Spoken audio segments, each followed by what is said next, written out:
Students, welcome to the maths channel. ये हमारा permutation combination में 6th लेक्चर है। आई होप आप सब ने इससे पहले मेरे सारे 5 लेक्चर्स देखे हैं। अगर नहीं देखे हैं तो आई वुड एडवाइस यू कि आप उनको देख लें, क्योंकि जब आप सीक्वेंस में देखोगे ना तब आपको ज़्यादा समझ में आएगा। Then it would make more sense to you. ठीक है, so without wasting any more time let's start with today's lecture. अच्छा, जस्ट स्टार्ट करने से पहले एक चीज़ और, हमेशा की तरह इस लेक्चर के नोट्स भी मैं अपने Telegram channel which is the maths channel पर अपलोड कर दूंगा। साथ ही में जब ये चैप्टर ख़त्म होगा मैं वहाँ पे इसके असाइनमेंट्स भी ड्रॉप कर दूंगा।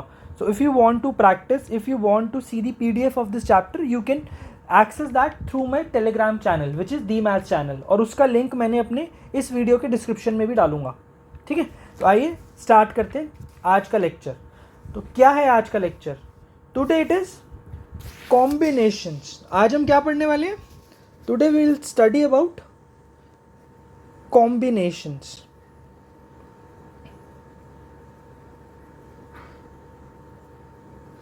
क्या होते हैं combination? Combination in maths, of course, means selection. Combination means selection of, किसका selection? Of all or some. Definition एक बार नोट कर लो फिर समझाता हूँ। Combination means selection of all or some things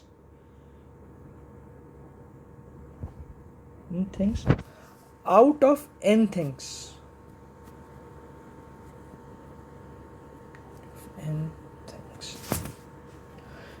In combination,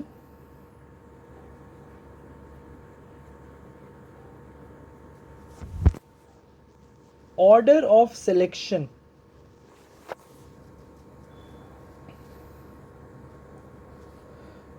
does not matter. अब देखो, combination क्या होते हैं? कॉम्बिनेशन होता है सिलेक्शन। आपके पास कुछ ऑब्जेक्ट्स हैं, अब आपको उसमें से कुछ आइटम्स, कुछ ऑब्जेक्ट सेलेक्ट करने हैं, उसको हम बोलते हैं कॉम्बिनेशन। और कॉम्बिनेशन और परम्यूटेशन में सबसे बड़ा डिफरेंस ये है कि परम्यूटेशन में ऑर्डर मैटर्स एंड कॉम्बिनेशन में order does not matter. For example, इसका एक एग्जाम्पल देता हूं कि कॉम्बिनेशन को सिलेक्शन कैसे बोल रहा हूं, सिलेक्शन से मतलब क्या है। Example,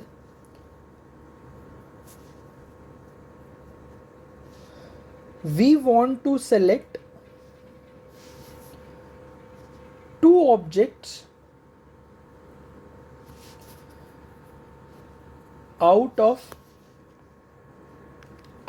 4 objects, 4 distinct objects. मान लो मेरे पास 4 ऑब्जेक्ट हैं, ठीक है, A, B, C, D। इसमें से मुझे 2 ऑब्जेक्ट सेलेक्ट करने हैं, 2 ऑब्जेक्ट्स चूज करने हैं। Selection means choose, to select means to choose. तो कितने नंबर ऑफ वेज हो सकते हैं? कैसे कैसे सेलेक्ट कर सकता हूं मैं? देखो, या तो मैं A और B कर लूं, या मैं A और C कर लूं, या मैं A और D कर लूं। ठीक है, अब या फिर मैं B और C कर लूं, या मैं B और D कर लूं, या मैं C और D कर लूं। राइट? तो there are 6 ways to select 2 different objects out of 4 different objects. तो टोटल आपने देखे मेरे पास 6 वेज हैं, ये 6 वेज हैं। अब यहाँ पे ध्यान देने वाली बात क्या है? ध्यान देने वाली बात क्या है? Order is unimportant. मतलब कि जब मैंने A और B सेलेक्ट किए या B और C सेलेक्ट किए, ठीक है, तो इससे फर्क नहीं पड़ता कि मैं पहले B सेलेक्ट कर रहा हूं या C सेलेक्ट कर रहा हूं। मैंने एक बार B सेलेक्ट किया, एक बार C सेलेक्ट किया। इंपॉर्टेंट बात बस यही है, एक बार B, एक बार C। इससे कोई फर्क नहीं पड़ता कि मैं पहले C उठाऊं या पहले B उठाऊं। इसको कहते हैं कॉम्बिनेशन। कॉम्बिनेशन में ऑर्डर इज अनइम्पॉर्टेंट। समझ आया आपको? कॉन्सेप्ट समझ आया कॉम्बिनेशन का कि क्या होता है कॉम्बिनेशन, राइट? चलो इस पे जब और एप्लीकेशंस लेंगे ना, इस पे प्रॉब्लम्स लूंगा तो आपको और ज़्यादा अच्छे से क्लियर होगा। चलो अब एक थ्योरम देखते हैं।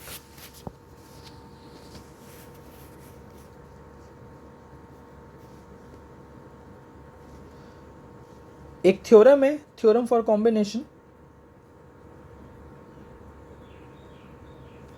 इट सेज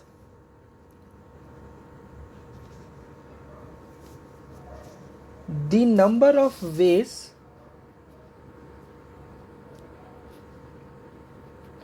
of selecting और choosing, selecting मैथ्स में एक जो वर्ड यूज करते हैं वो है सिलेक्शन या combination.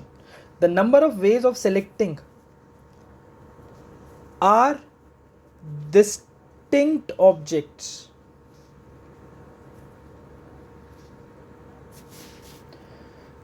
out of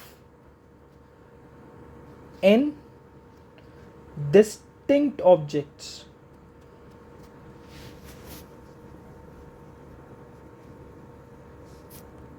the number of ways of selecting r distinct objects out of n distinct objects is NCR।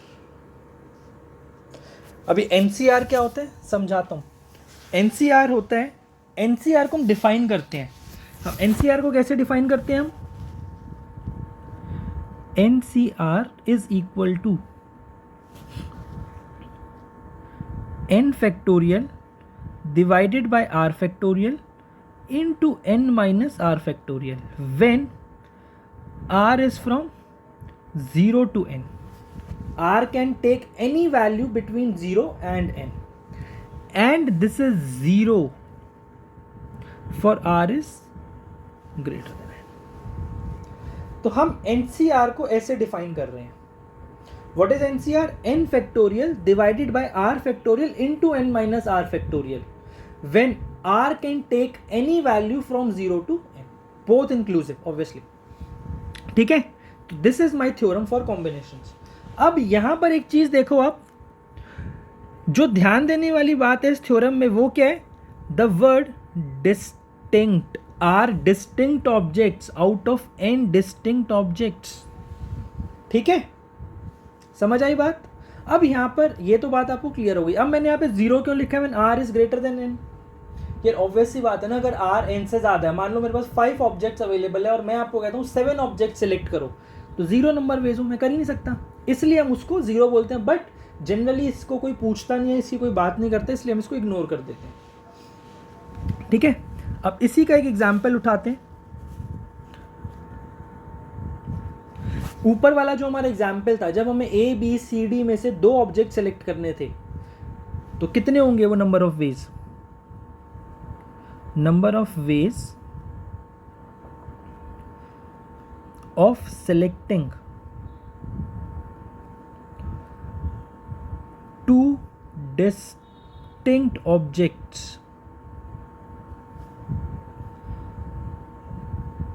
out of 4 distinct objects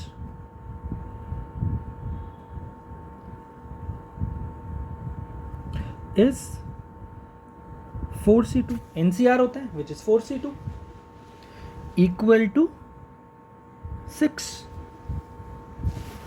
clear हुई बात? 4C2 which is equal to 6। अब ऊपर अगर आपको ध्यान हो तो जो हमने number of ways manually count करे थे, A B A C A D B C B D C D, कितने आए थे? ये भी 6 आए थे। तो वही काम हमने मैनुअली किया, वही काम हमने फॉर्मूले के थ्रू किया और दोनों आंसर्स मैच कर रहे हैं। क्लियर हुई बात? यहां तक तो सारी बात हमें क्लियर है। आई होप आपको अच्छे से क्लियर हो गई है ये बात कि कॉम्बिनेशन क्या होता है, कॉम्बिनेशन का फॉर्मूला क्या है, राइट? चलो एक और चीज हम अब देखते हैं, एक और बहुत एक अच्छा एक आइडिया बताता हूं। देखो, ऑब्जर्व, एक चीज ऑब्जर्व करो दैट NPR, NPR का हमने फॉर्मूला पढ़ा था। क्या होता है NPR का formula? n factorial upon n minus r factorial, right? तो क्या मैं इसको r से मल्टीप्लाई डिवाइड कर दूं, r फैक्टोरियल से?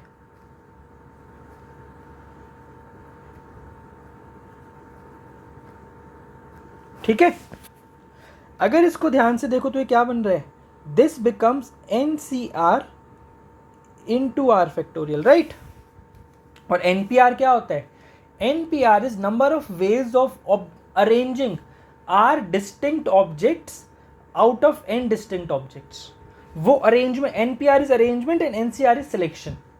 अब अगर आप इसको देखो, n P r is equal to, इसको मैं बॉक्स पे बना देता हूँ, इसको इसमें मैं बॉक्स बना रहा हूँ, N P R is equal to NCR into R factorial.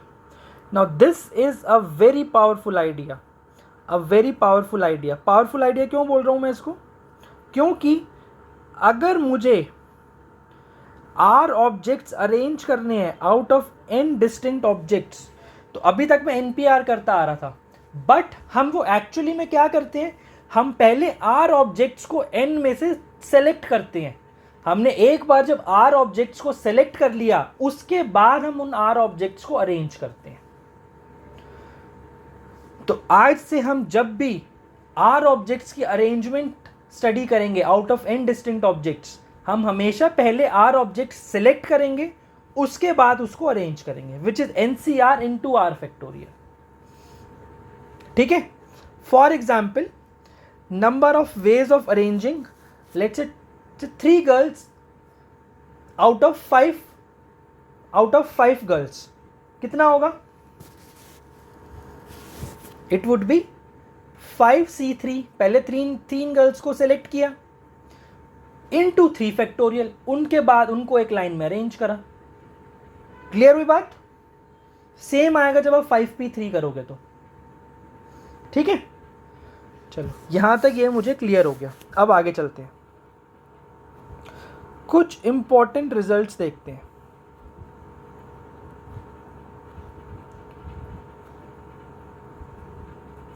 About NCR, हम अभी एनसीआर को पहले स्टडी करेंगे, उसके बाद हम कॉम्बिनेशन के आइडिया को स्टडी करेंगे।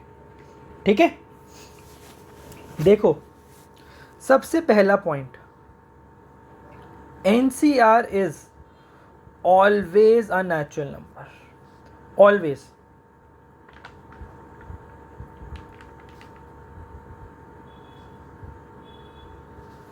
A natural number for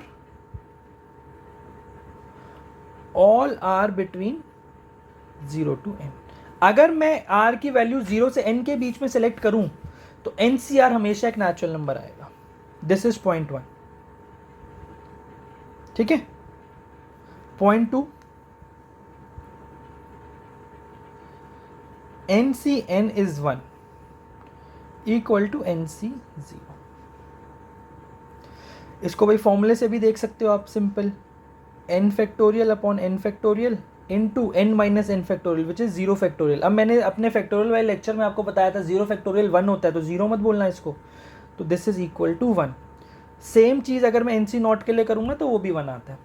और या आप इसको ऐसे भी समझ सकते हो, भाई मेरे पास n डिस्टिंक्ट ऑब्जेक्ट्स हैं, उसमें से मुझे n चूज करने हैं, कितने वेज होंगे, एक ही तरीका है, n में से n को चूज करने का एक ही तरीका है। और 0 ऑब्जेक्ट चूज करने का कितने तरीके, वो भी एक ही तरीका है, एक ही वे है। क्लियर हुआ। इसमें से बहुत सारे रिजल्ट्स ऐसे भी हैं जो आपको बायनोमियल थ्योरम पढ़ते वक्त ज़्यादा से अच्छे से समझ में आएंगे अबाउट एनसीआर। तो अभी बस इनको देखते चलते हैं। ठीक है, NCR is equal to NCN minus R। इसको हम मिरर फॉर्मूला भी बोलते हैं। ठीक, इसका प्रूफ बहुत सिंपल है। NCR को मैंने डाला n factorial upon R factorial into n minus R factorial. अब इसमें रिप्लेस करके देख लो, R को n माइनस R से रिप्लेस कर दो, R को n माइनस R से रिप्लेस कर दो, सेम फॉर्मूला बनेगा, n factorial upon n minus R factorial into R factorial. Clear हो गई ये बात भी, ठीक है ना। Third, sorry fourth,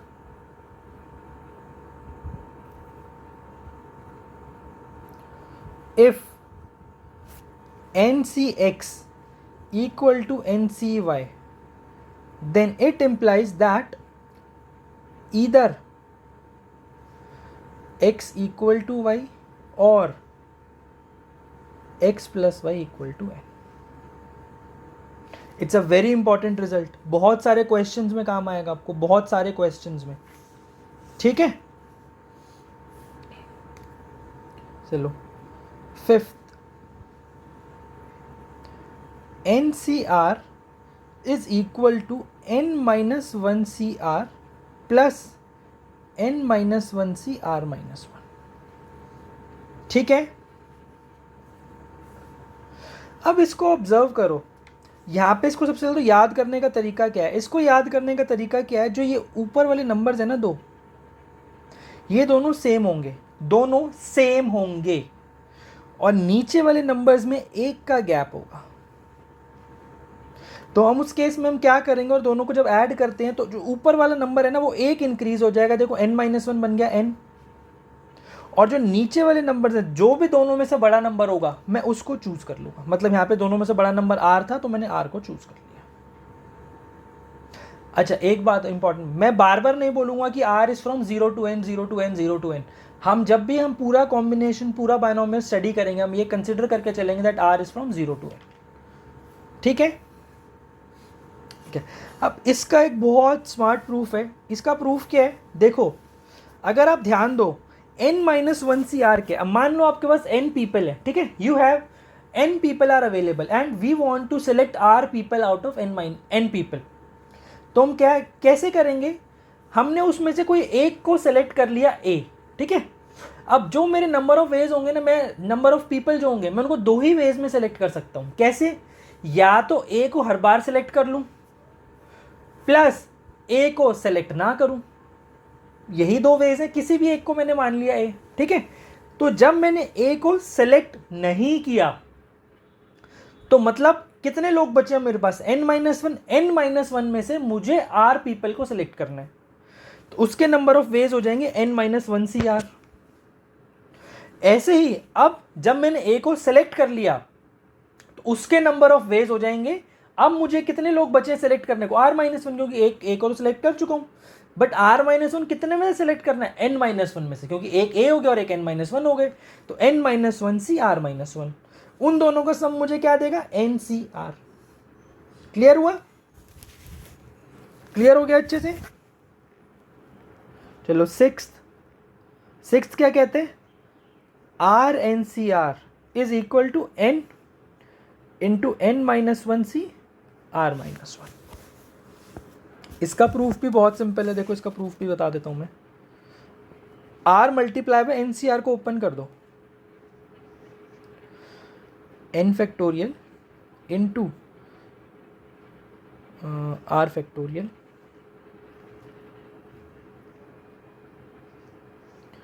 into n-r factorial. अब एक r और r फैक्टोरियल में से एक r कैंसिल हो जाएगा, तो क्या मैं इसको बोल दूं n factorial upon r-1 factorial into n-r factorial. अब आप ना NCR के फॉर्मूले में एक चीज ऑब्जर्व करो, क्या ऑब्जर्व करो कि जो NCR में डिनोमिनेटर है ना r फैक्टोरियल और n-r फैक्टोरियल, जिन दो नंबर्स का मैं फैक्टोरियल ले रहा हूं मतलब r और n-r, उन दोनों का सम कितना है, उन दोनों का सम हमेशा कांस्टेंट रहेगा विच इज n, ठीक है।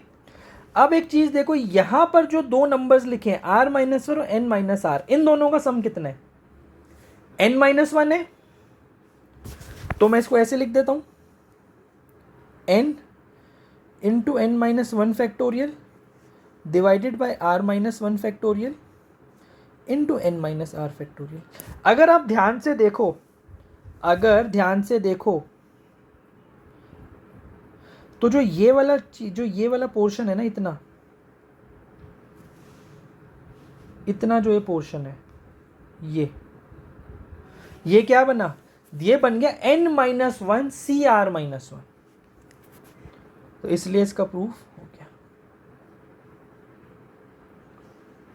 एक सिमिलर फॉर्मूला और है जो आप याद रख सकते हो, which is NCR upon R+1। बताओ क्या होगा ये, बताओ इसकी वैल्यू होगी, अब नीचे n+1 से डिवाइड हो जाएगा और ऊपर क्या हो जाएगा n+1 CR+1। सेम वे में आप इसको प्रूव कर सकते हो, सेम वे में, सिमिलर वे में। ठीक है, बस ओपन करना और कुछ भी नहीं करना। 8 NCR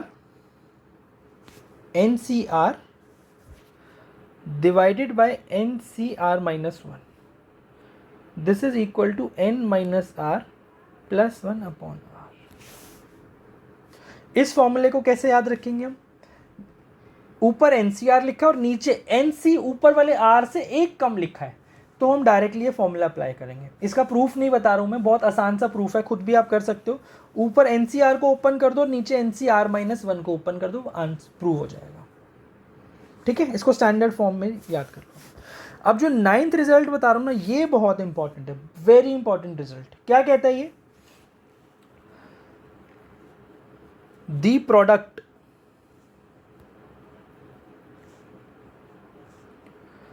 of any r consecutive, any r, मैं आर नहीं बोल रहा हूं, मैं एनी आर बोल रहा हूं, मतलब कि 3 4 5 6 5 6 7 8 9, any r consecutive natural numbers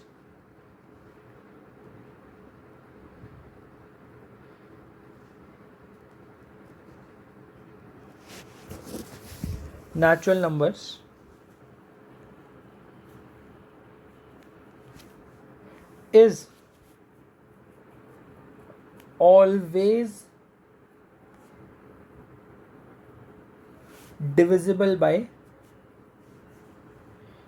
n, is always divisible by r factorial, always divisible by r factorial। ठीक है, इसका प्रूफ देखते हैं। इसका प्रूफ बहुत इंटरेस्टिंग है। मान लो मेरे पास कोई आर कॉन्जिक्यूटिव नंबर्स हैं, आर कॉन्जिक्यूटिव नेचुरल नंबर्स हैं। ठीक है, आर कॉन्जिक्यूटिव नेचुरल नंबर्स है मेरे पास। अब देखो, तो कोई भी मान लेता हूं मैं आर, मान लो वो के से स्टार्ट हो रहे हैं, k+1, k+2, k+3 till k-r+1। ठीक है, सॉरी, k+r-1, आर लेने ना, क्योंकि मुझे तो यहाँ पे आर कॉन्जिक्यूटिव लेने हैं। तो k+r-1। ठीक है, अब इन सब का प्रोडक्ट लेते हैं। मान लो प्रोडक्ट को मैं p बोल रहा हूँ, p is equal to k into k+1 into k+2 into k+3 till k+r-1। ठीक है, अब देखो, इसको क्या करो ना, अब k-1 फैक्टोरियल से मल्टीप्लाई डिवाइड कर दो, साथ में r फैक्टोरियल से वो मल्टीप्लाई डिवाइड कर देते हैं। तो मैंने लिखा k-1 factorial into r factorial divided by r factorial into k-1 factorial into p, product p। ठीक है, मेरे को एक बात बताओ, अगर आप ध्यान से देखो तो product p into k-1 factorial क्या k+r-1 फैक्टोरियल नहीं बन गया? और नीचे क्या लिखा हुआ है? नीचे लिखा हुआ है r factorial into k-1 factorial. ठीक है, अब इन दोनों का सम देखो, नीचे वाले दोनों नंबर्स का, r और k-1, क्या ऊपर सेम बन रहा है, r प्लस k-1? तो क्या मैं इसको बोल दूं, this is nothing but k+r-1 CR into r factorial. Now we know that k+r-1 CR is always a natural number, तो this is essentially m into r factorial. तो I am saying that p is equal to m into r factorial, where r is a natural number. So can I say that p is always divisible by r factorial? Right? Hence proved. But this is a very important result. Very important result. ठीक है, तो अब हमने जितने भी ये theory, जितने भी ये पढ़े हैं, ठीक है, इनके छोटे मोटे एप्लीकेशन देखते हैं। बहुत आसान इजी एप्लीकेशन से स्टार्ट करेंगे, फिर धीरे धीरे अच्छा कॉम्बिनेशन पढ़ेंगे, बेसिक से एडवांस तक जाएंगे।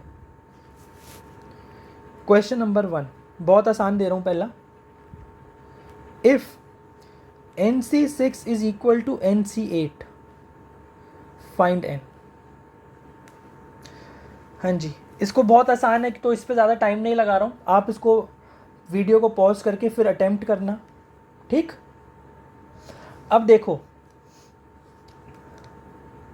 मैंने एक प्रॉपर्टी पढ़ाई थी कि अगर if NCX is equal to NCY then either x equal to y और x plus y equal to n। तो यहाँ पर x इक्वल टू वाई तो नहीं है, इसका मतलब 100% 6 plus 8 must be equal to n which is equal to 14। Prove हो गया that n is 14। Second, find all the values of r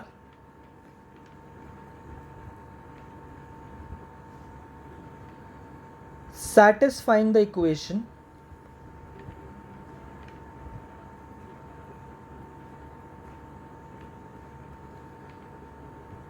69c3r minus 1 minus 69c r square equal to 69c r square minus 1 minus 69c 3r। ठीक है, कैसे solve करेंगे इसे? कुछ नहीं, थोड़ा सा रीअरेंज करके लिखो इस इक्वेशन को, तो देखो क्या बन रहा है।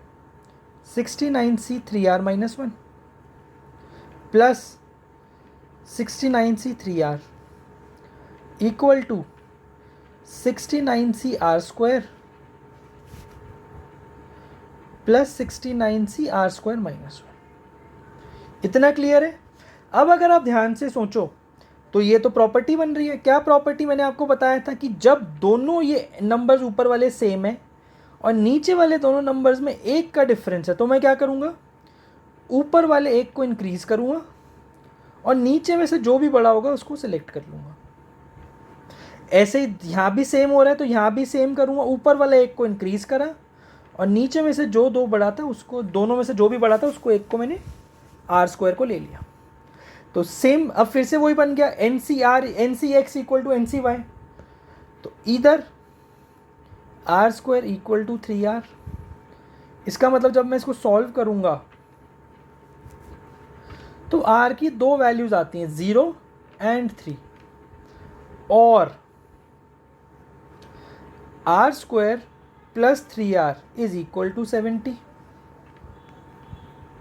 और जब मैं इसको सॉल्व करूँगा तो यहाँ से R क्या बनता है, देखो R यहाँ से बनेगा प्लस 3R है ना, minus 70, R plus 10 into R minus 3, R minus 7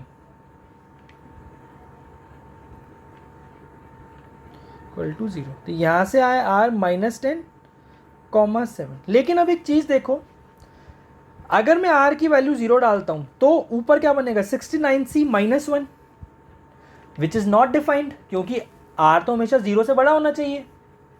तो इसका मतलब 0 इज रिजेक्टेड। सिमिलरली अगर मैं 10 पुट करूँ ना ऊपर, लेट से मैं पुट करता हूँ 10 स्क्वायर माइनस 1 सॉरी माइनस 10, ठीक है, माइनस 10 अगर मैं पुट करता हूँ 3R माइनस 1 में या 3R में माइनस 10 डालो तो वो नॉट डिफाइंड हो जाएगा, तो इसलिए ये भी रिजेक्टेड। तो R की फाइनल वैल्यूज क्या आई 3 एंड 7। क्लियर हुआ? क्लियर ये बात?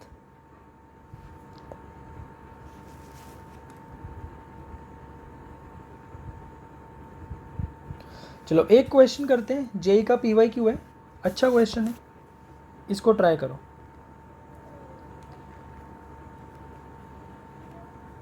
Evaluate 47C4 plus sigma j is equal to 0 से 3 50 माइनस j C3, ठीक है, plus sigma k is from 0 to 5 56 minus k C53 minus k। करो इसे इवैल्यूएट। जे का पी वाई क्यू है ये।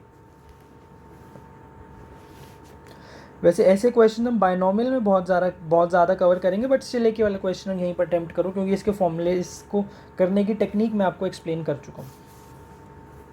करिए अटेम्प्ट इसको। This is a good question. चलो स्टार्ट करते हैं। कैसे करेंगे इसको?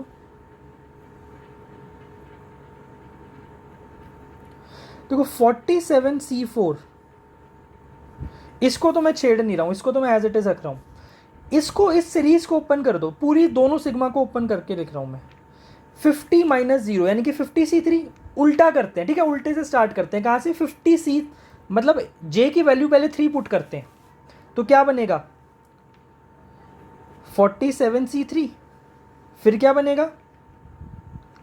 48C3, फिर 49C3 और फिर 50C3।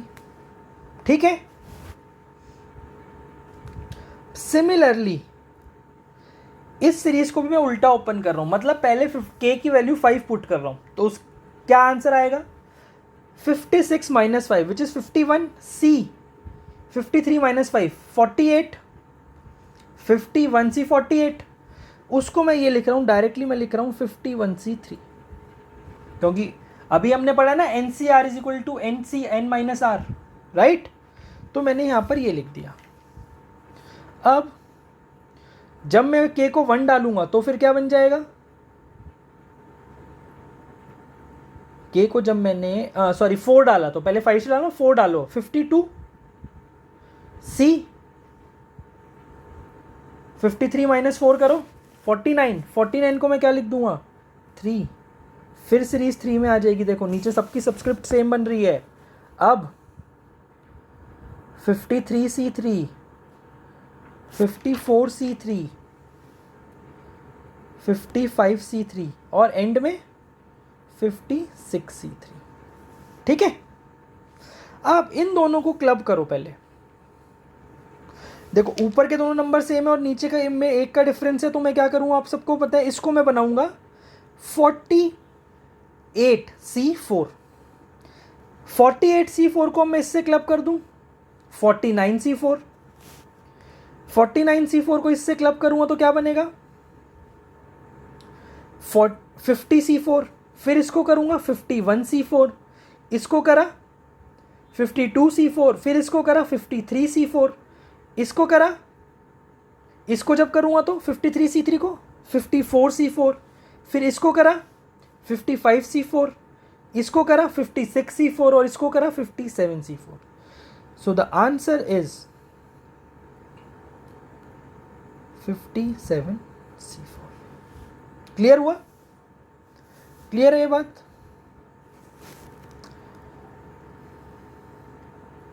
चलो सिग्मा 1, इसकी वैल्यू बताओ।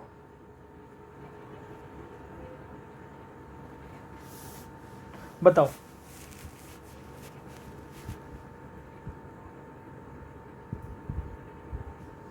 देखो this is a nice problem, इसको थोड़ा सा समझने की कोशिश करना, थोड़ा सा समझने की कोशिश करना।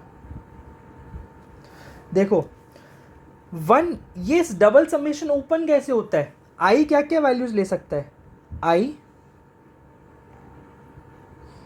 जे, आई 0 ले सकता है क्या? जे 0 ले सकता है? जे 0 नहीं ले सकता, तो इसलिए 1। J2 भी ले सकता है, J3 भी ले सकता है, टिल n तक। ठीक है। अब जब i की वैल्यू 1 होगी तो j की वैल्यू 2 हो जाएगी, फिर 3 हो जाएगी, ऐसे करते करते फिर n तक।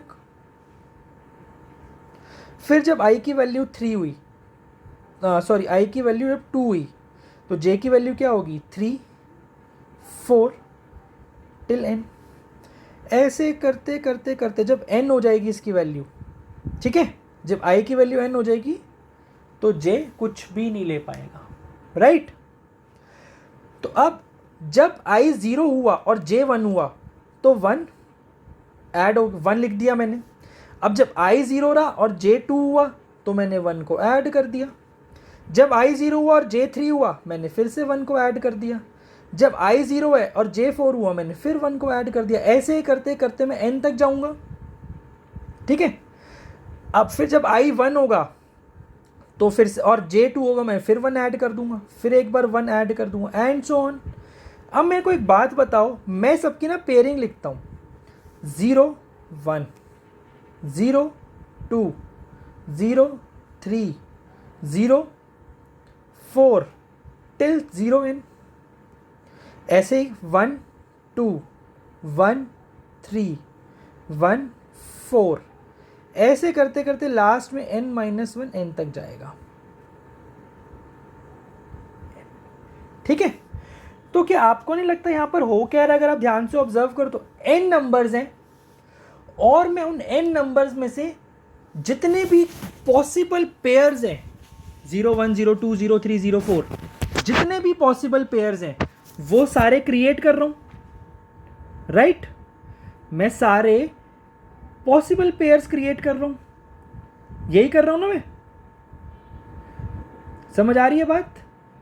मैं सारे के सारे possible pairs out of n distinct numbers create करने की कोशिश कर रहा हूं। तो जितने पेयर्स बनेंगे उतनी बार 1 ऐड होगा, जितने पेयर्स बने उतनी बार 1 ऐड हो रहा है। तो मतलब आंसर कितना हो जाएगा इसका? NC2, क्योंकि कितने पेयर्स बनेंगे n नंबर्स में से? NC2। तो कितनी बार 1 ऐड होगा? NC2 times. तो आंसर इज NC2। क्लियर हुआ? अब क्वेश्चन नंबर 5, ये 4 था ना ऊपर वाला, 4 3। क्वेश्चन नंबर 5, एक और सेम टाइप की प्रॉब्लम दे रहा हूं। 5, अब आप 5 ऐड करो।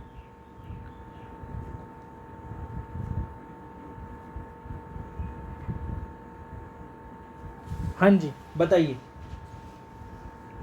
ऊपर वाली प्रॉब्लम अगर अच्छे से समझ में आ गई है तो ये भी समझ में आना चाहिए।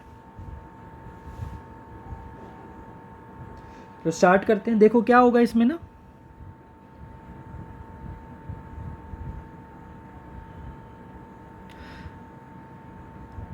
i की वैल्यू, j की वैल्यू और k की वैल्यू। जब i की वैल्यू 0 होगी तो j की वैल्यू 1 हो सकती है।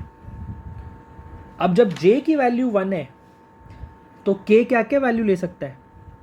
2 3 4 टिल n। अब जब i 0 है तो j 1 के बाद 2 भी हो सकता है, 0 नहीं हो सकता। अब क्या क्या वैल्यू लेगा k? 3 4 till n। तो क्या आपको समझ में आ रहा है?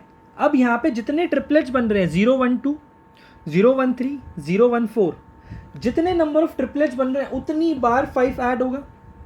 और कितने ट्रिपलेट्स बनेंगे? 3। It will be the number of ways of selecting 3 different numbers out of n numbers. n distinct numbers कितने होंगे? NC3। और इतनी बार 5 ऐड होगा इंटू 5। क्लियर हो गई बात? आया समझ? ठीक है, चलो अब आगे करते हैं। ये इस टाइप के प्रॉब्लम्स कभी आते हैं पेपर में, कभी नहीं आते हैं, ठीक है, जो अभी तक ऊपर जो मैंने करवाए। बट अब मैं एक्चुअल कॉम्बिनेशन जैसे क्वेश्चन आने के, जो एक्चुअल PNC है, जो आप स्टडी कर रहे हो, काउंटिंग, वो अब उसके प्रॉब्लम्स में उसकी प्रॉब्लम्स लेता हूँ। देखो क्या क्वेश्चन है। पहला क्वेश्चन है,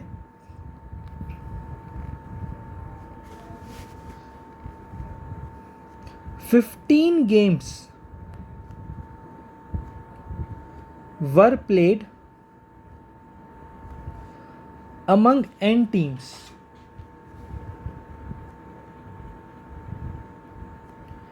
such that each team played with every other team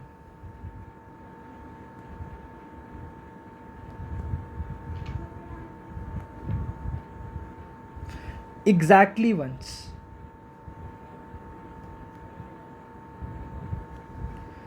find the number of teams.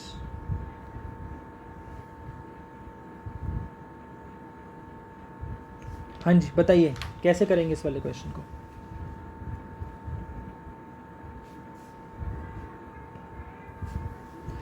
देखो n टीम्स है, अगर मान लो मेरे पास 4 टीम है A B C D, ठीक है, अगर A B C D 4 teams हैं और मुझे हर पॉसिबल पेयर के बीच में मैच करवाना है, तो क्या मैं बोल दूं दिस इज सेम एज कि मैं उन 4 टीम्स में से कितने पेयर्स क्रिएट कर पाऊंगा, राइट? मतलब तो ये सिमिलरली यहां पर मैं n टीम्स में से जितने नंबर ऑफ पेयर्स क्रिएट कर पाऊंगा डिस्टिंक्ट, उतनी गेम्स होंगी, क्योंकि हर पेयर एक ही बार खेल रहे हैं, हर पेयर एक ही बार खेल रहे हैं, राइट? तो क्या मैं बोल सकता हूं कितने पेयर्स बनेंगे, NC2 पेयर्स, इतनी गेम्स होंगी। ये मुझे 15 गिवन है, कर लो इसको सॉल्व यहां से।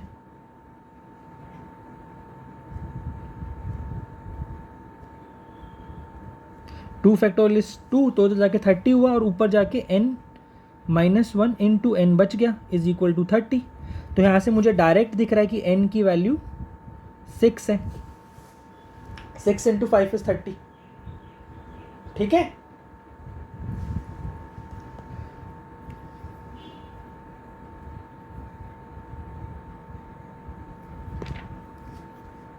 Question number 7। देखो अभी जो ये प्रॉब्लम्स थी ना बहुत आसान थी, अब धीरे धीरे लेवल रेज करूंगा मैं, धीरे धीरे। In a network of railways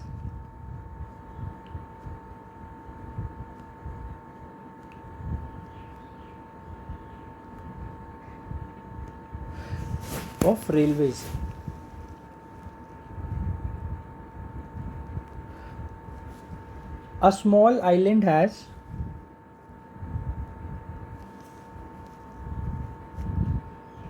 15 stations, ठीक है। Find the number of different tickets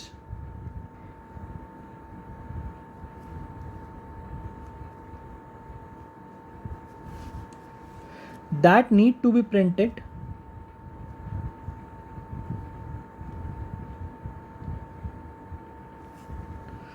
such that every station has ticket for every other station।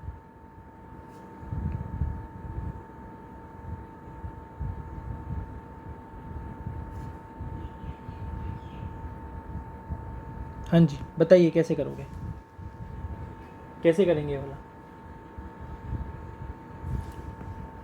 देखो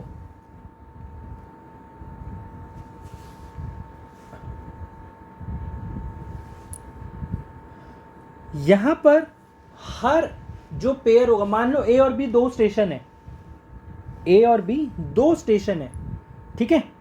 तो यहां पर कितनी टिकट्स प्रिंट होगी, 2 टिकट प्रिंट होंगी, एक A से B और एक B से A। तो मतलब हर पेयर के लिए 2 टिकट प्रिंट होनी चाहिए, और ऐसे कितने पेयर्स होंगे, 15C2, राइट। और 15C2 की वैल्यू कितनी होती है, 15 into 14/2, 15 into 7, 15 into 7 is 105, 105। But her pair के लिए 2 टिकट हमें प्रिंट करनी है, तो मतलब टोटल आंसर कितना हो जाएगा, 105 इंटू 2 इक्वल टू 210। क्लियर हुई बात, ठीक है। चलो next question.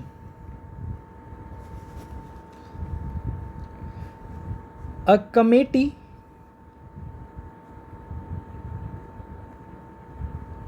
of 4 members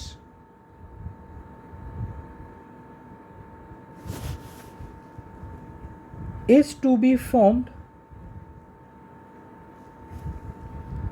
out of 5 women and 6 men. How many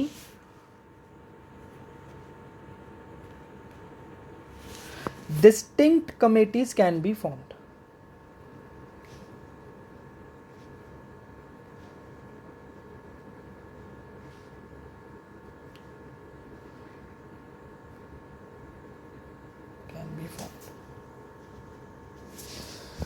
हाँ जी, बताइए कैसे करेंगे इस क्वेश्चन को, बताओ, सोचो।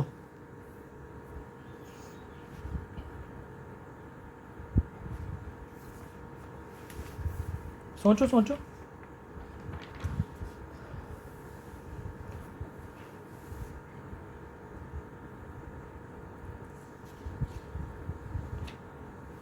ठीक है, देखते हैं इस क्वेश्चन को कैसे करेंगे। देखो मेरे पास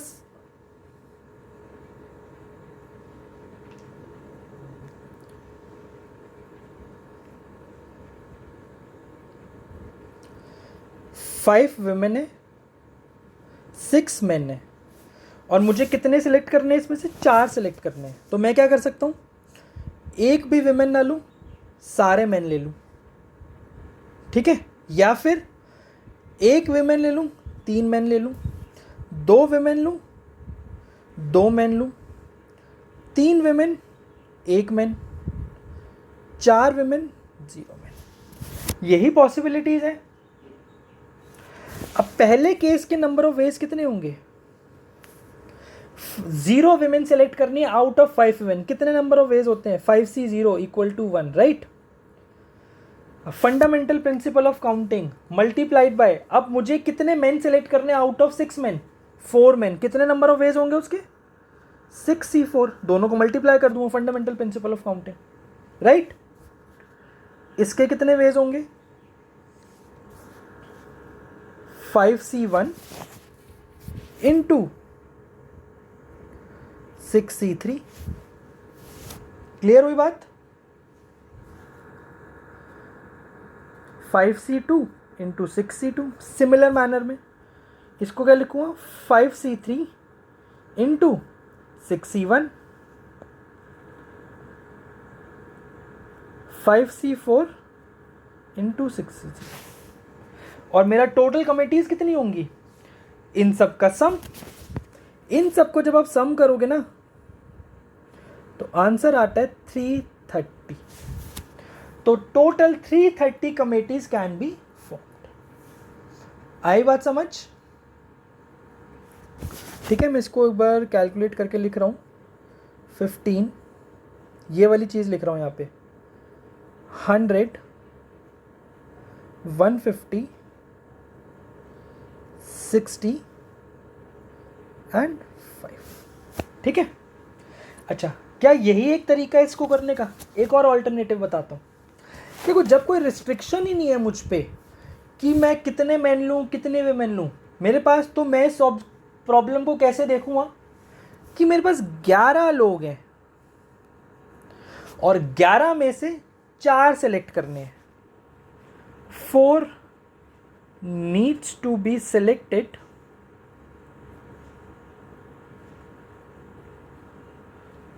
out of 11 distinct people। कितने नंबर ऑफ वेज होते हैं इसके?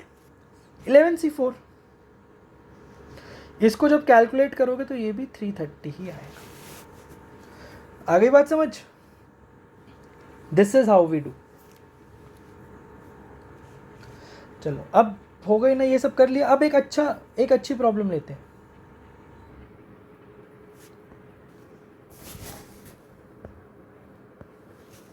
एक अच्छी problem.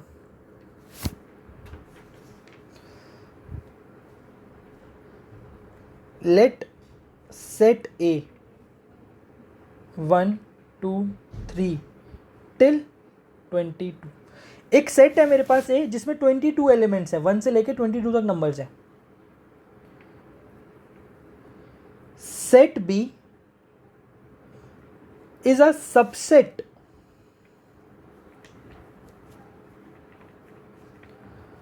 of A and B has exactly 11 elements. ठीक है, then sum of all elements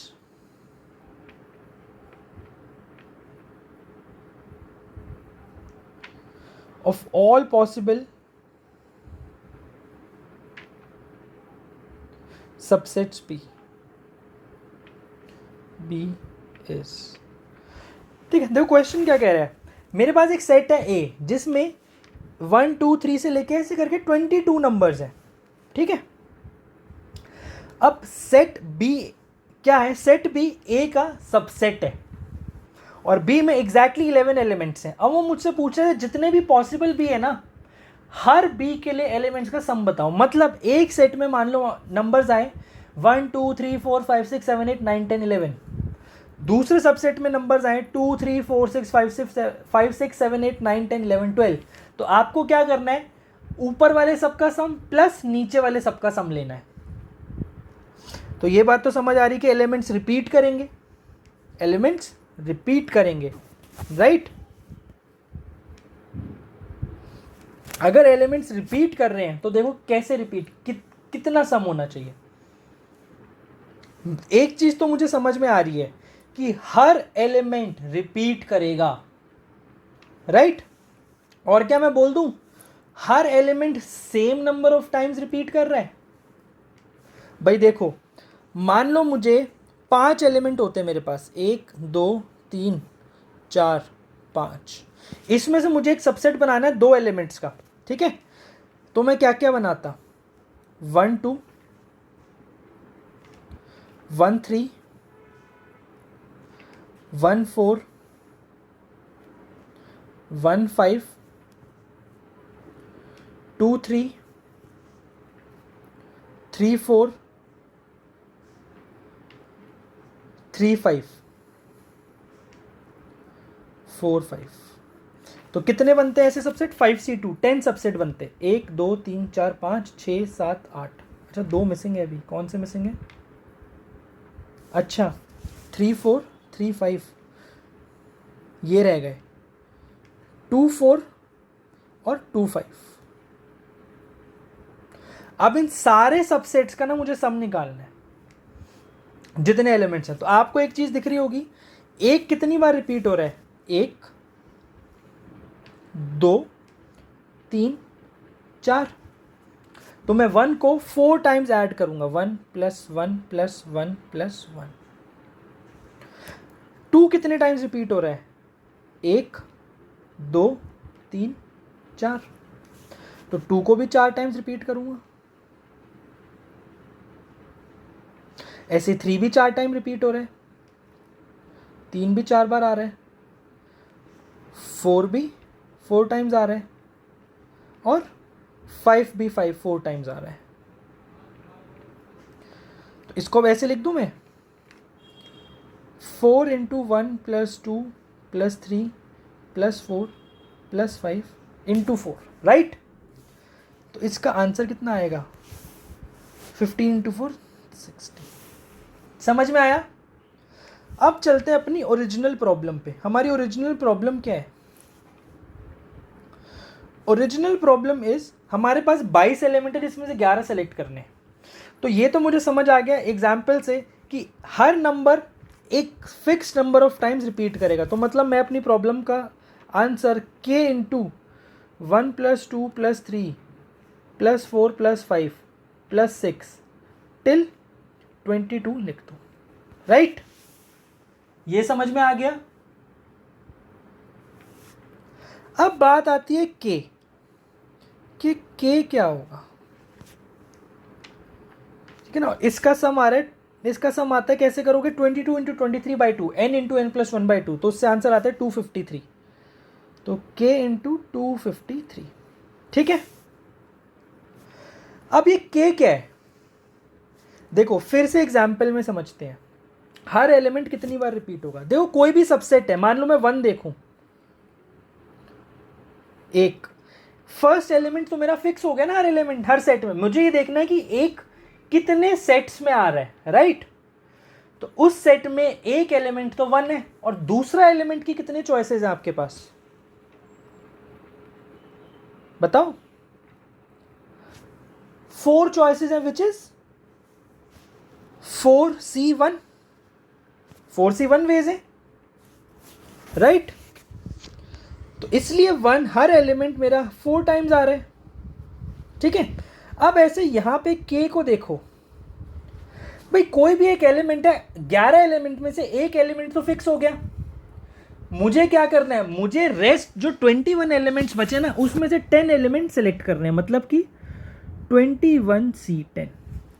तो आंसर कितना होगा हमारी प्रॉब्लम का, हमारी प्रॉब्लम का आंसर सम एस होगा 21C10 इंटू 253। हुआ क्लियर, समझ में आया, ठीक है। चलो आगे प्रॉब्लम देखते हैं अब। But this was a good problem, this was a good problem. 10 there are 15 cricketers, there are 15 cricketers, out of whom 4 are wicket keepers, 6 are bowlers,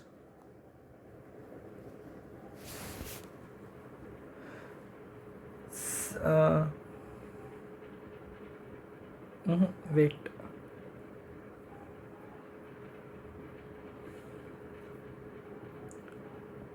4 are batsmen,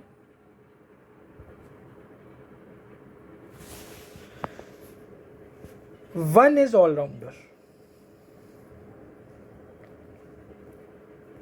ठीक है। How many distinct teams of 11 players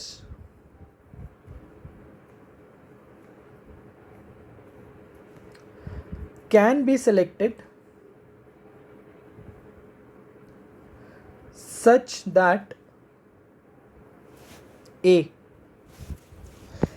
at least 1 wicket keeper is selected,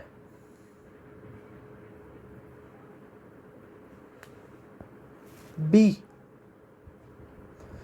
all rounder is always selected,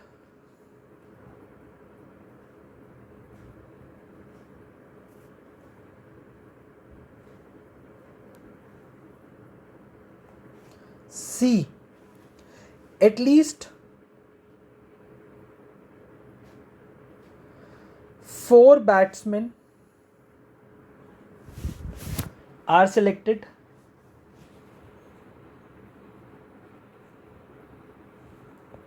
D, see at least 4 batsmen are selected। एक काम करो, ठीक है, इसको at least 4 bowlers कर लो,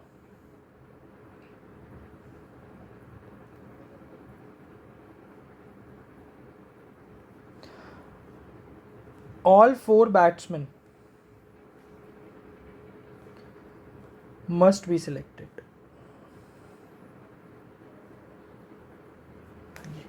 question समझ में आया। क्वेश्चन कह रहे हैं हमारे पास 15 क्रिकेटर्स हैं, जिसमें से 4 विकेट कीपर हैं, 6 बॉलर हैं और 4 बैट्समैन हैं और 1 ऑलराउंडर है। अब मुझे 11 प्लेयर्स की टीम बनानी है, तो मुझे बताना है कितनी डिफरेंट पॉसिबल टीम्स बन सकती है। अगर पहला पार्ट क्या है, एक at least 1 wicket keeper is always selected, मतलब कम से कम 1 विकेट कीपर तो होना ही चाहिए टीम में, ठीक है। तो देखो आंसर, अब देखो इसको बहुत ध्यान से समझना।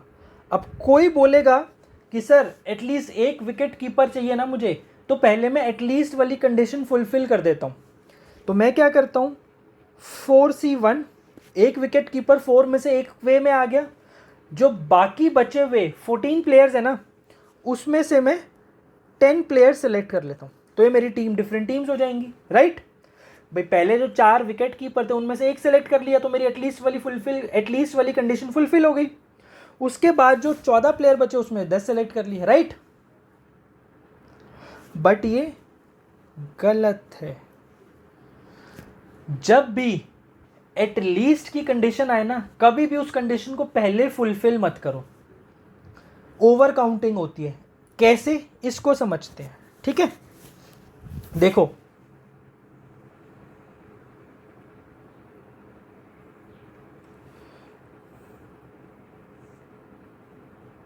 Team, wicket keeper, rest players. जब आपने 4C1 करा, मान लो 4 विकेट कीपर है, W1, W2, W3 और W4। जब आपने 4C1 करा तो मान लो W1 पहले विकेट कीपर सेलेक्ट हुआ, ठीक है।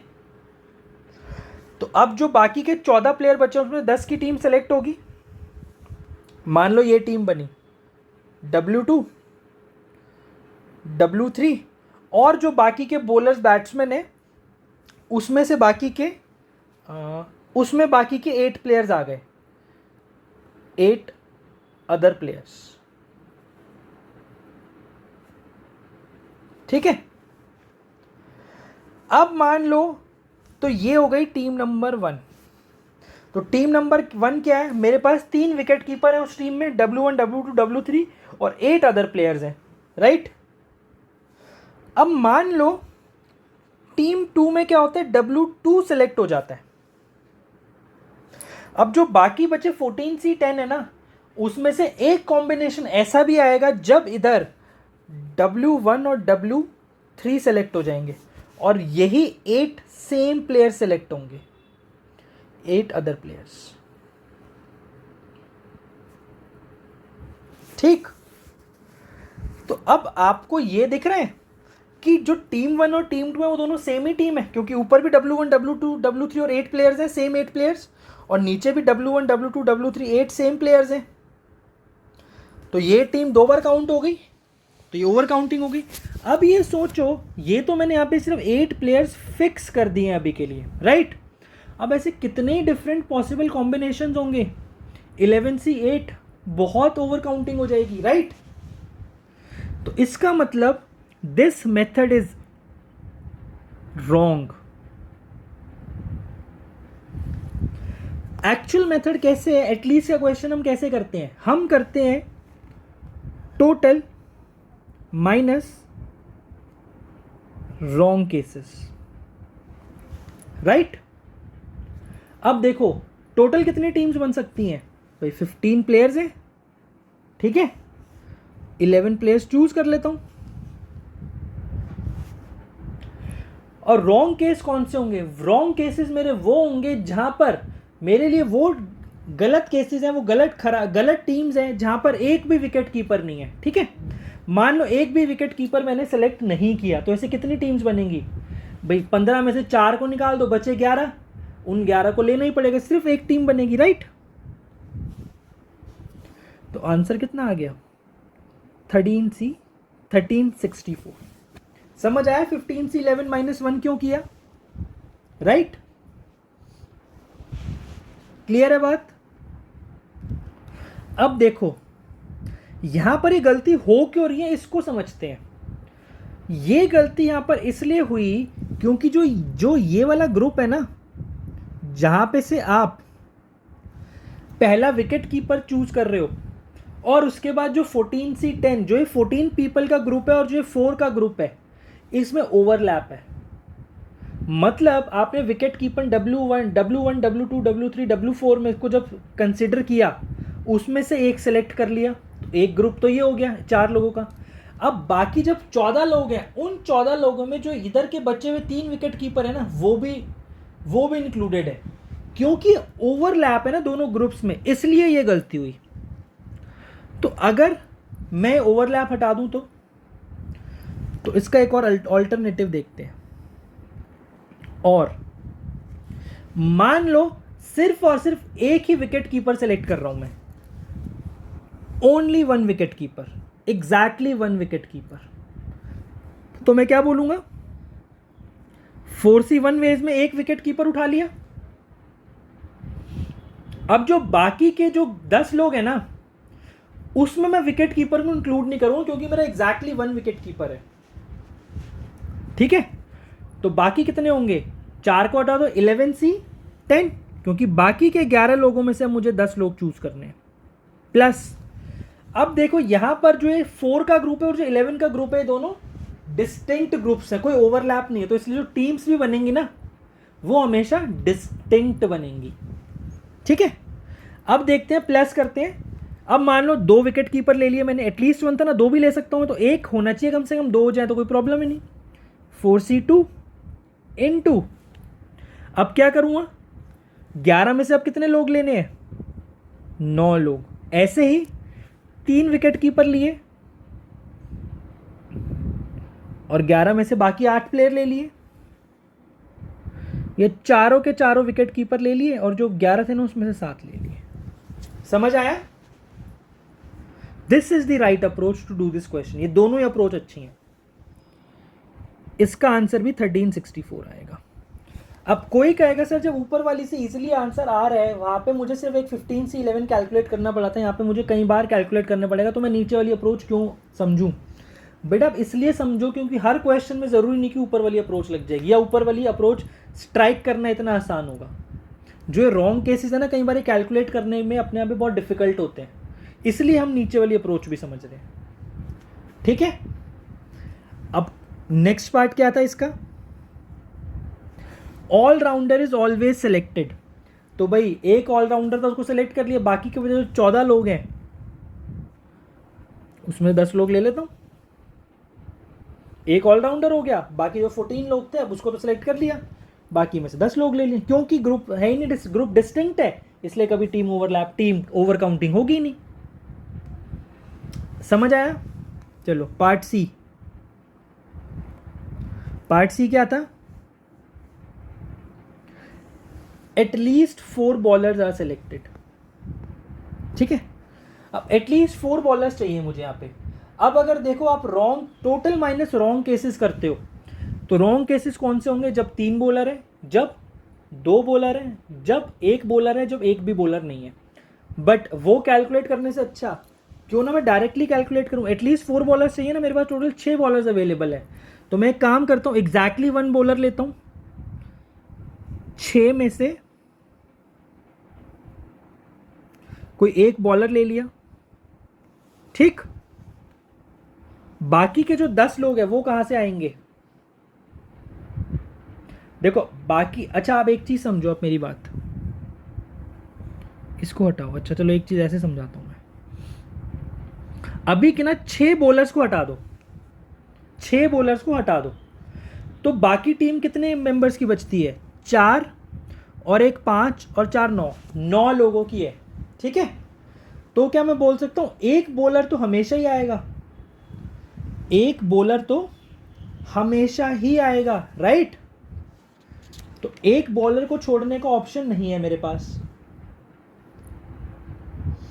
क्लियर हुई बात? तो अब मैं क्या करता हूं,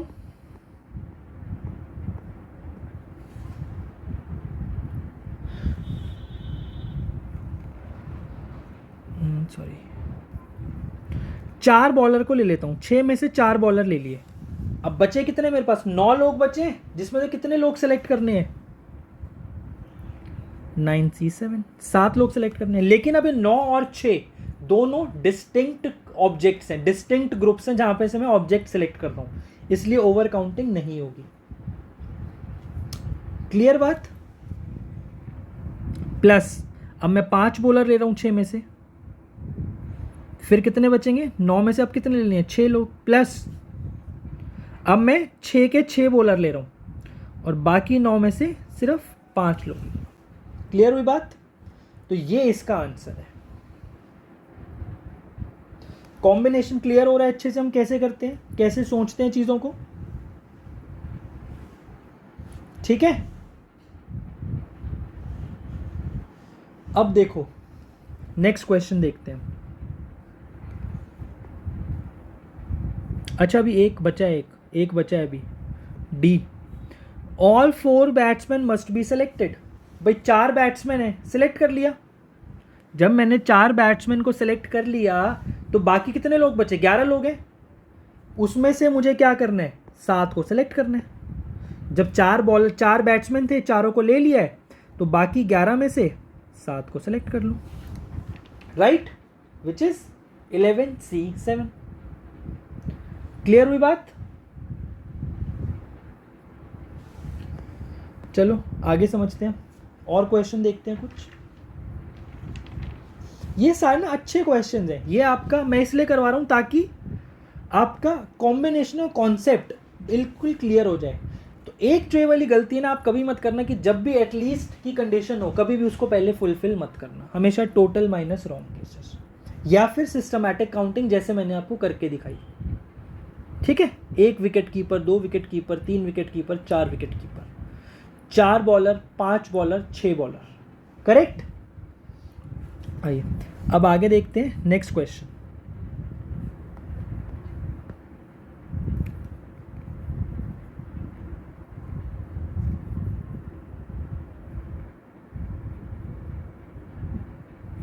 नेक्स्ट क्वेश्चन क्या कहता है? अ box contains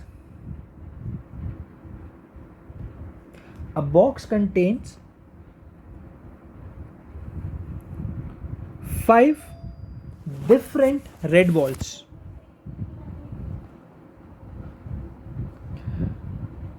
and 6 different white balls।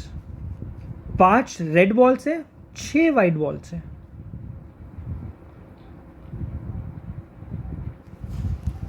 In how many ways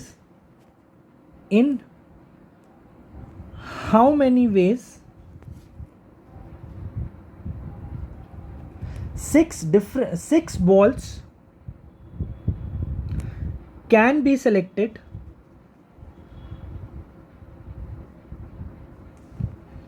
such that there are at least 2 balls of each color?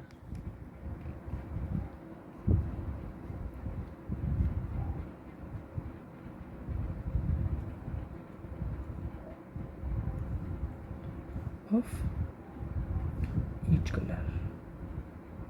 हाँ जी बताइए कैसे करेंगे? बहुत सिंपल है यार। देखो ऐसे क्वेश्चन को कैसे करना चाहिए, फिर से वही जो हम हर बार अभी मैं ऊपर जो करता आ रहा हूं, रेड बॉल, वाइट बॉल, ठीक है।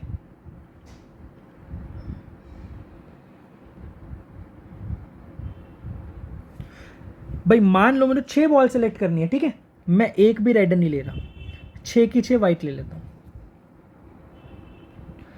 1 रेड ली, 5 वाइट ले ली, 2 रेड, 4 वाइट,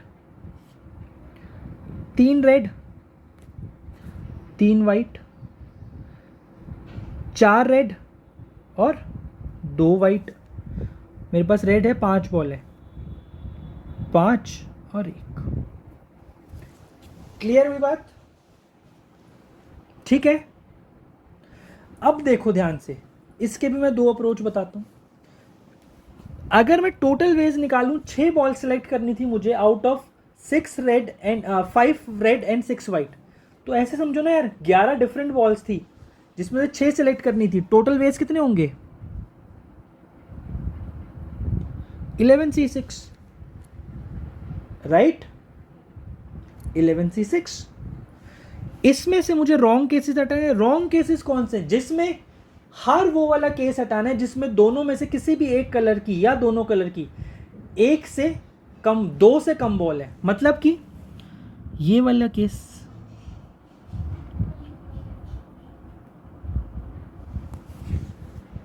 ठीक है, और एक ये वाला केस।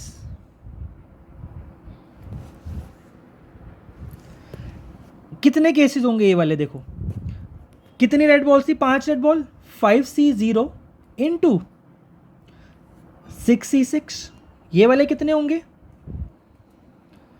5c1 इंटू 6c5, ये वाले कितने होंगे 5c5 इंटू 6c1, कितने बने ये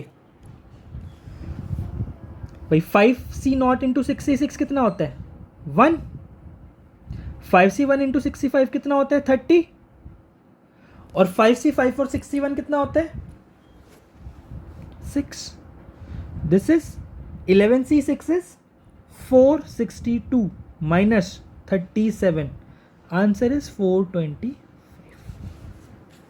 क्लियर हुई बात। अब कोई कहेगा सर इनको हटाने से अच्छा, इनको माइनस करने से अच्छा क्यों ना मैं ये वाले सारे केसेस काउंट कर लूं, क्यों ना मैं ये वाले सारे केसेस काउंट कर लूं। ठीक है, वो भी सही अप्रोच है। इसका ऑल्टरनेटिव क्या है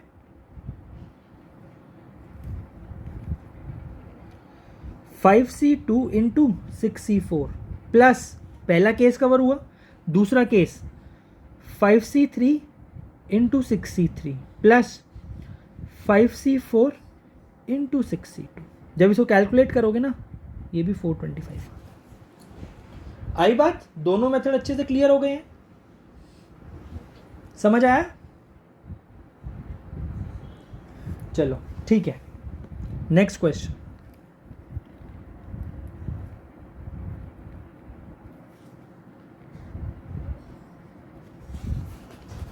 A person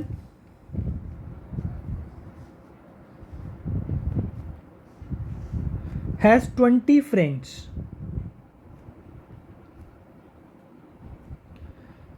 and he wants to, he wishes to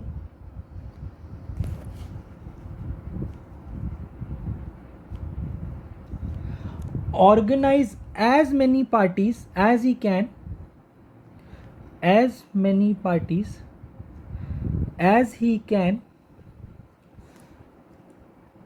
inviting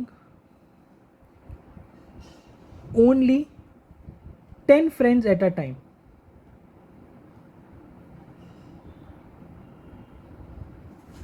ठीक, हाउ मैनी, या चलो इसको ऐसे पूछता हूं,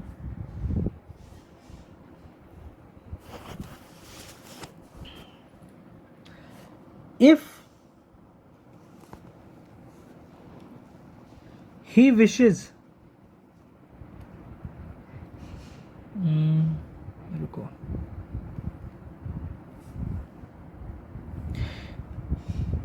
in how many parties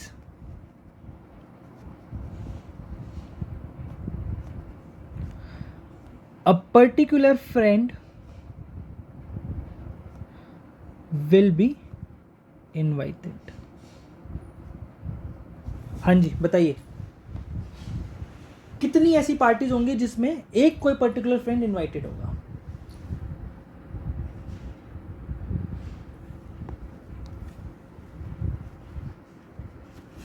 देखो भाई, आपको एक पार्टी में 10 लोग चाहिए, ठीक है, जिसमें से एक 10 फ्रेंड चाहिए ना, एक फ्रेंड वो पर्टिकुलर, एक फ्रेंड वही है, एक तो वही है, तो बाकी के जो 9 लोग हैं, जितने नंबर ऑफ वेज होंगे 9 लोगों के कॉम्बिनेशन बनाने के, उतनी पार्टीज होंगी।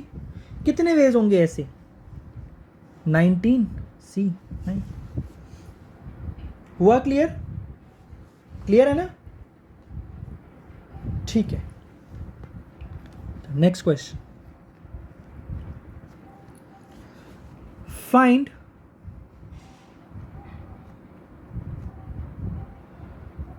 maximum number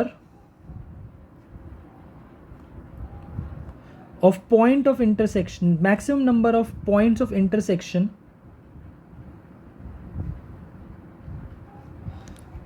of 5 circles।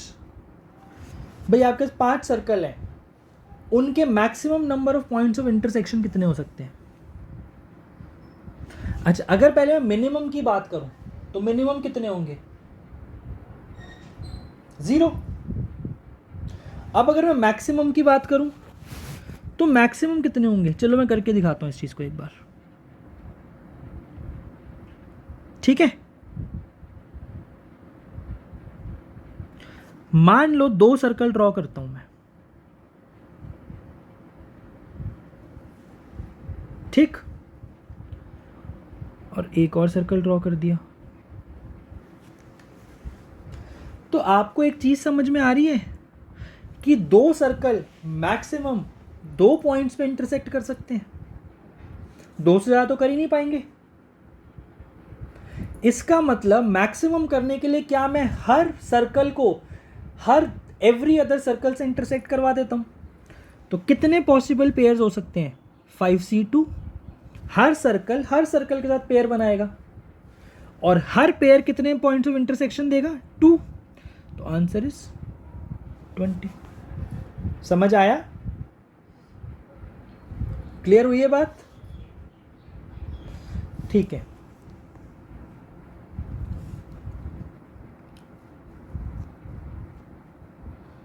There are 10 straight lines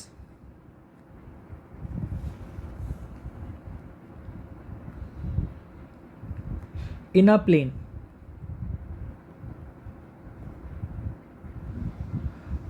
Out of which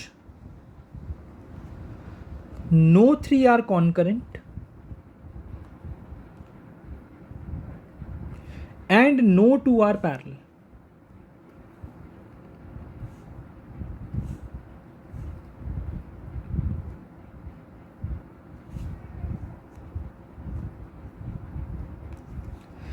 Find the number of points of intersection.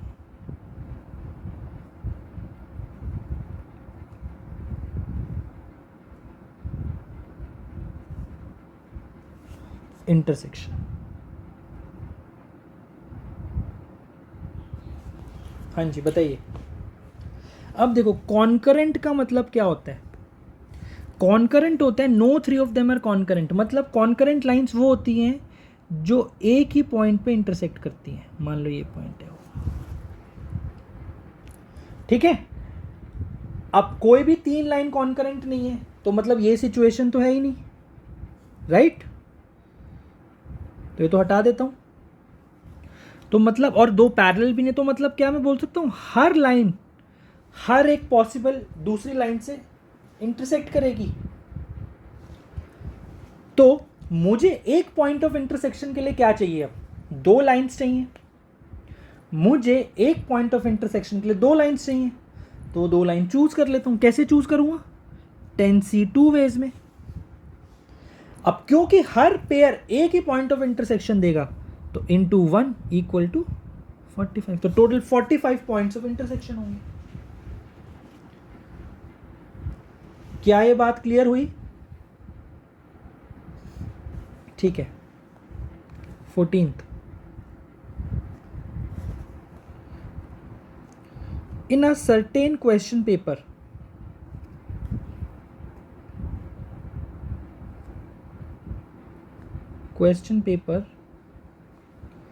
there are 3 sections.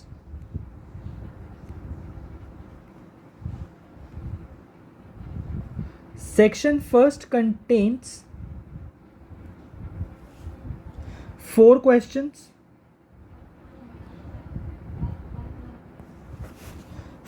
Section 2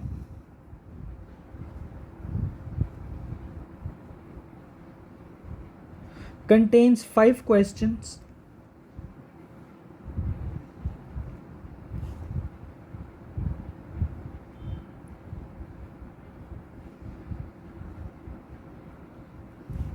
Section 3 contains 6 questions.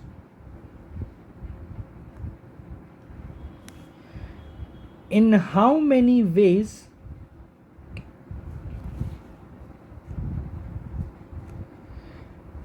can a student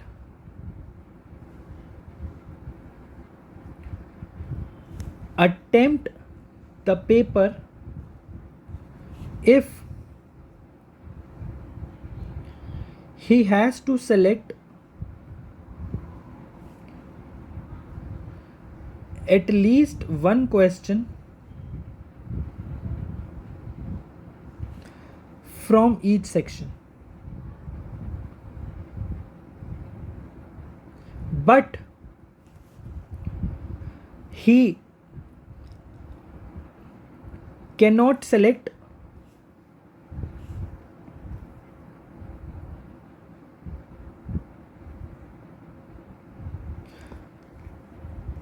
more than 2 questions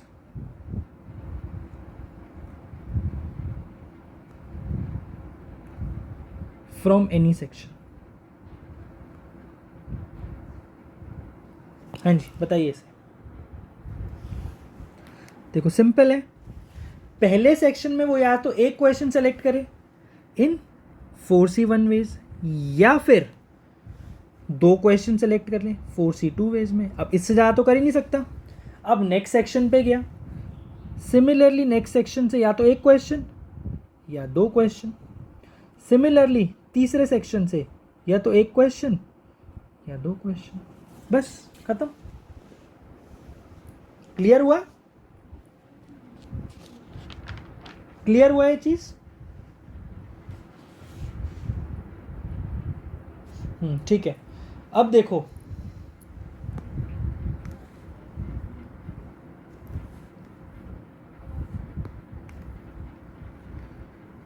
fifteenth, अब ये अच्छा question अब जो करवा रहा हूं, देखो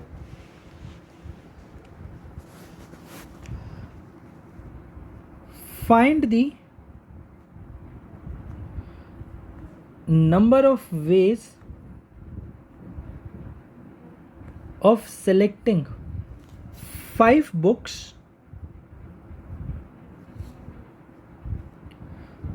out of 3 physics, 3 chemistry and 3 maths books.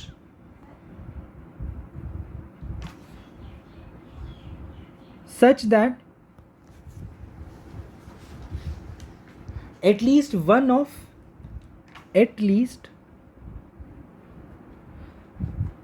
book is selected from each subject.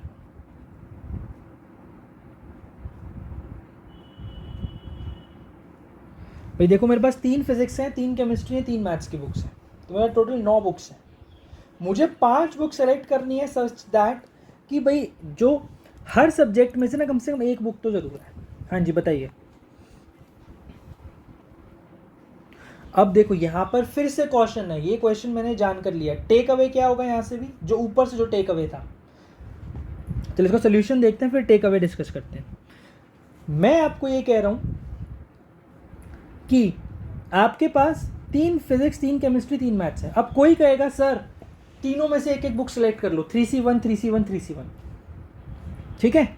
और जो बाकी की जो बची ना, जो बाकी की 3 बुक्स बची, कितनी बुक्स बची बाकी की, जो बाकी की 6 बुक्स बची, उसमें से कोई भी 2 सेलेक्ट कर लो 62 वेज में, 3C1 into 3C1 into 3C1 into 62। But that is wrong.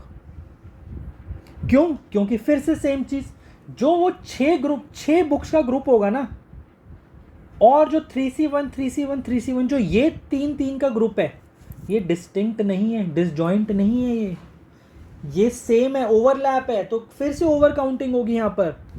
तो इसलिए तरीका क्या है, total ways which is 9C5, इनमें से मैं वो वेज हटाऊंगा जब मैंने पांचों की पांचों किसी 2 सब्जेक्ट से चूज कर लिया। कैसे होगा वो, कितने वेज होंगे, कोई 2 सब्जेक्ट चूज करो 3C2, और इन 6 बुक्स में से 5 बुक्स ले लो। समझ आया? तो answer is 126 minus 3 6 18। Answer is 108 ways. Clear हुआ? क्यों हमने 3C1 into 3C1 into 3C1 into 62 नहीं किया? क्योंकि उससे ओवर काउंटिंग होती। क्लियर हुई बात? लो next question.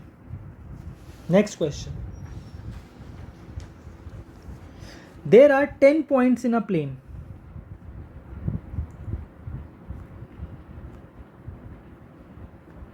10 points in a plane.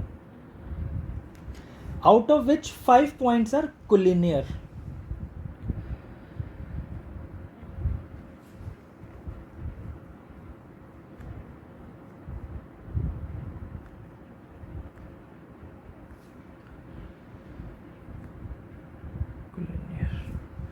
And no 3 points out of remaining 5 points.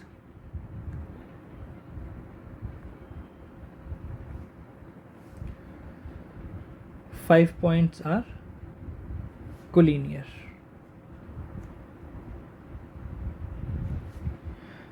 Find number of A straight lines that can be drawn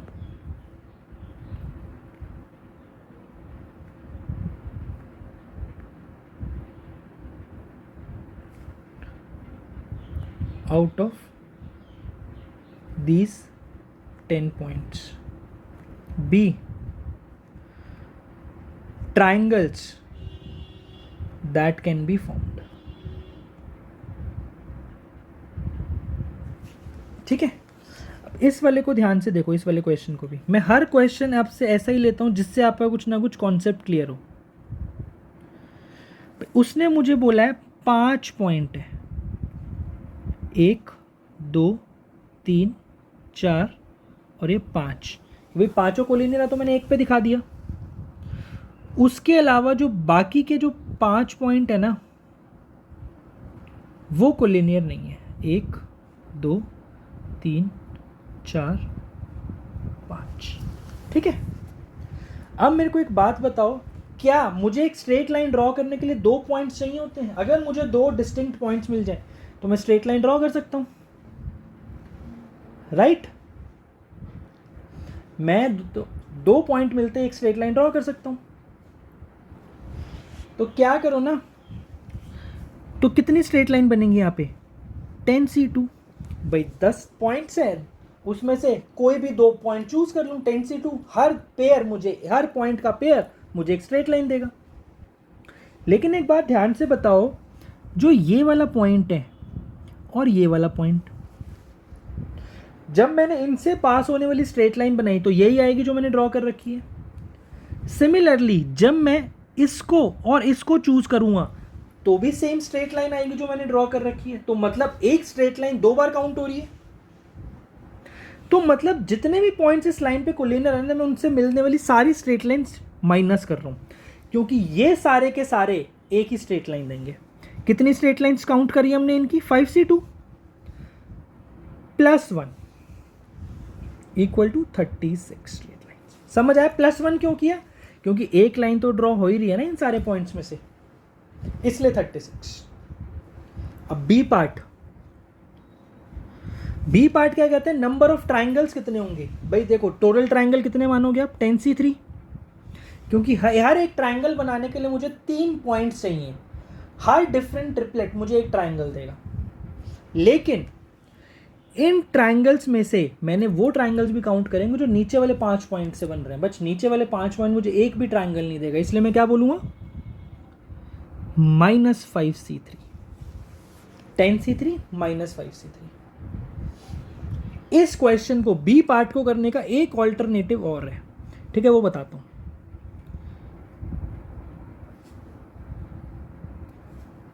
देखो, ऐसी situation है,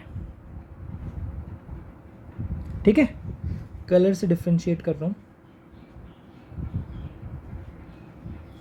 5 पॉइंट इधर, 1 2 3 4 5.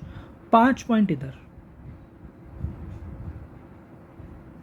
ठीक है, अब अगर मैं जो ऊपर के जो 5 पॉइंट है जो नॉन कोलिनियर है, उनमें से कोई 2 पॉइंट ले लूं. मान लो ये 2 पॉइंट लेता हूं, 1 पॉइंट नीचे से ले लूं. कितने ट्राइंगल बनेंगे? 5C2 × 5C1. या ऐसा भी हो सकता है कि ऊपर वाले में से 1 पॉइंट लूं और नीचे वाले में से 2 पॉइंट लूं. भाई ऐसे ये भी तो एक ट्राइंगल होगा ना. ये एक वैलिड ट्राइंगल है। तो 5C1 into 5C2, again same कर दिया। क्लियर है बात?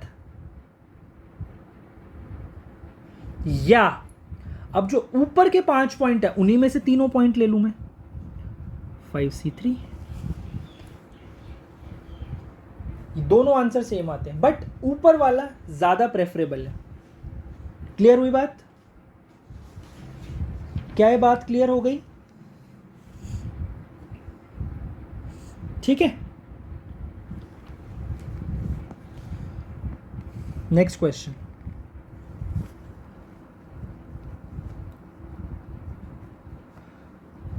Consider a regular octagon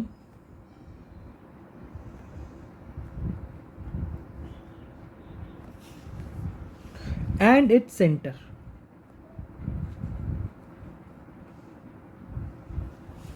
ठीक है, and its center.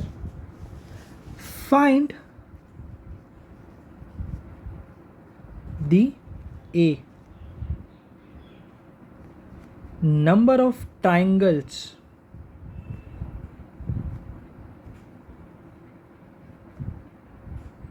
that can be formed.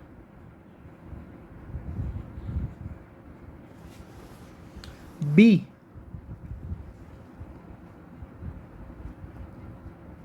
number of straight lines that can be drawn.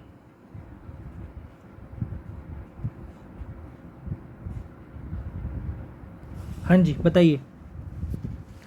देखो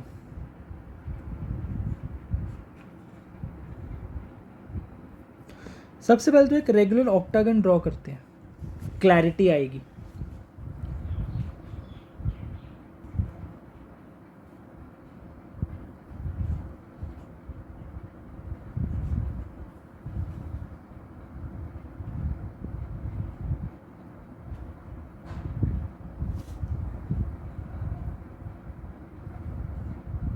ये रेगुलर लग नहीं रहा, बट मान लो कि रेगुलर ही है।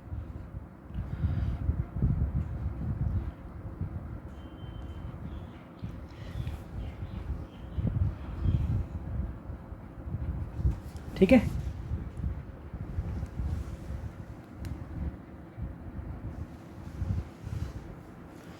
ये बन गया ऑक्टागन। अब एक चीज देखो इसमें, उसने सबसे पहले बोला नंबर ऑफ ट्राइंगल्स। तो भाई 9 पॉइंट्स हैं, 8 तो वर्टेक्स है, एक सेंटर है, तो मैं सीधा सीधा जल्दी से बना देता हूँ 9C3, क्योंकि मुझे 9 पॉइंट से 3 ट्राइंगल मिलता, हर 9 पॉइंट से मैं 9C3 ट्राइंगल्स बना सकता हूँ, क्योंकि मुझे हर एक ट्राइंगल के लिए 3 पॉइंट्स चाहिए, और हर एक ट्राइंगल के लिए अगर 3 पॉइंट्स चाहिए तो 9C3 वेज में ट्राइंगल बनेंगे, राइट? अब ऐसा समझो आप कि जब 9C3 है, लेकिन इसमें से ऐसा भी होगा 3 पॉइंट ये सिलेक्ट हुए होंगे, 1 2 3, ये तीनों कभी ट्राइंगल बना ही नहीं पाएंगे क्योंकि तीनों कोलिनियर होंगे, क्योंकि रेगुलर ऑक्टागन है। फिर एक बार 1 2 3, एक बार ये 3 सिलेक्ट हो गए, 1 2 3, एक बार ये तीनों सिलेक्ट होंगे, और एक बार 1 2 3। बेसिकली ये ऐसे, ये जो डायगोनल है ये ऐसे और ये ऐसे, और एक ये और एक ये। हाँ जी, ये जो मैंने डायगोनल्स दिखाई हैं, हर डायगोनल पे 3 पॉइंट लाई कर रहे हैं। तो इसका मतलब तो ये हुआ ना कि मुझे इन हर चारों डायगोनल से भी मैंने ट्राइंगल काउंट कर लिए हैं, वो हटाने पड़ेंगे। कितने ट्राइंगल्स होंगे? 4C3, क्योंकि ऐसे 4 ट्रिपलेट है। अगर मैं इनको नेमिंग कर दूं ABCEFGH,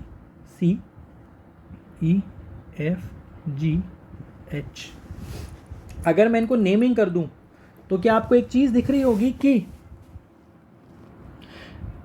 और ये O, एक ट्रिपलेट आया होगा AOE, एक ट्रिपलेट होगा BOF, एक ट्रिपलेट होगा HOD, और एक ट्रिपलेट होगा COG। बट ये तीनों कोलिनियर हैं, ये चारों आपस में कोलिनियर ट्रिपलेट्स हैं, तो कोई ट्रायंगल नहीं बनेगा, इसलिए 9C3 माइनस 4C3, करेक्ट? अब आता है B, number of straight lines that can be drawn, number of straight lines that can be drawn. अब मेरे को एक बात बताओ, स्ट्रेट लाइन कैसे ड्रॉ करोगे आप? क्या स्ट्रेट लाइन में आप सेंटर को काउंट करोगे? नहीं करोगे। Answer is only 8C2। 8C2 क्यों होगा? क्योंकि जब आप इन 8 पॉइंट्स को मान के पॉसिबल जितने भी लाइंस ड्रॉ करोगे ना, उन सब लाइंस में वो लाइंस भी काउंट हो जाएंगी जो कि सेंटर से पास कर रही होंगी, इसलिए आंसर इज 8C2। हुआ क्लियर? कोई डाउट इसमें? ठीक है, good. 17, next problem.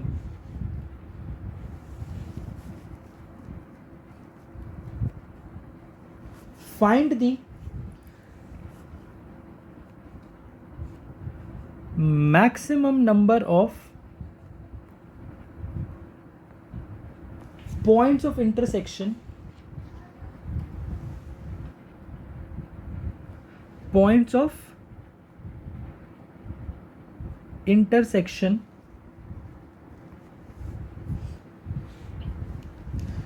of 7 straight lines। ये चलो ये वाला होमवर्क है आपके लिए। 7 straight lines and 5 circles such that 3 straight lines are parallel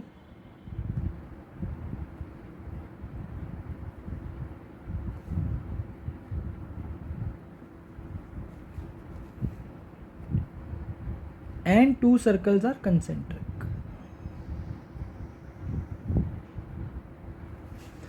ये आपका आज का होमवर्क है। So students, this was all for today's lecture. I hope आपको कॉम्बिनेशन अच्छे से क्लियर हुआ है। मैंने बहुत कोशिश करी है कि इसमें मैंने मैक्सिमम प्रॉब्लम्स लूँ, अच्छे प्रॉब्लम्स, जिससे आपका कॉम्बिनेशन का कॉन्सेप्ट और क्लियर हो। नेक्स्ट लेक्चर में मैं कॉम्बिनेशंस पर ही और अच्छे प्रॉब्लम्स लूँगा, जिसमें और थोड़े से इनसे एडवांस प्रॉब्लम्स होंगे वो, जिससे आपका कॉम्बिनेशन एकदम स्ट्रांग हो जाए और आपको कोई प्रॉब्लम ना हो। एंड इस लेक्चर के नोट्स मैं आपको अपने टेलीग्राम चैनल पे डाल दूंगा, which is with the name the maths channel. उसका लिंक मैं अपने वीडियो के डिस्क्रिप्शन में भी डाल रहा हूँ। So students, as usual please like, share and subscribe this lecture, this video as much as you can. Thank you. All the best.